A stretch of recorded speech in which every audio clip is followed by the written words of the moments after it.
Alright, so today we're going to be doing an unboxing of a turbo I got for 13 bucks shipped. So really the comedic value of this video lies in the fact that a turbo is one of the most expensive things to replace on a car.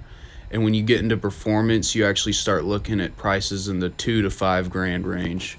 And I got this one brand new. So for that price, you can get some AA batteries, 10-foot micro USB cable, Iron Man acrylic multicolored lamp, construction boots, liquid ass, corn on the cob holders, or a can opener. So here we have the box. So it's pretty decently heavy. Let's see how well they bothered to pack it up.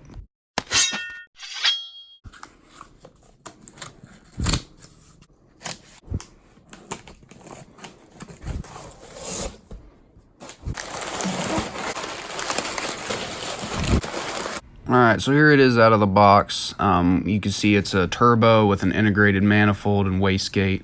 It's got orange plastic covering the parts you don't want shit getting into. You can see we got a 5-blade compressor here.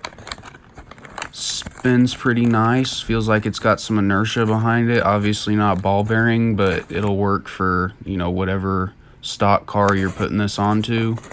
9-blade turbine wheel.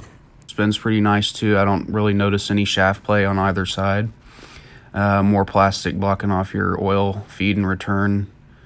Internal wastegate, and then you got some orange plastic blocking off your charge.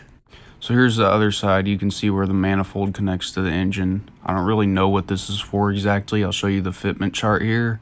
I honestly think this is kind of hilarious, but if you got any ideas, drop it in the comments and I'll leave the part number. And the cool thing about this is, though, if you know what you're doing, you can take off the hot side and the integrated manifold and replace it with a T-flange to put on basically any car. And here we have me messing with the wastegate action. It's got some like pretty decent pressure behind it, so we know it's actually working. So here's really the only issue I found with the actual quality of the part. Looks like somebody drilled a hole and it poked through the casting on the manifold. So would I run this in my own personal car? Yeah, I think I would. Lots of cars on the road these days, especially the older ones that are turbocharged, have OEM replacement turbos. That's what this is, and for 13 bucks shipped, that's really, you can't beat that for a brand new turbo. Just to get from point A to point B, I think it's gonna get the job done.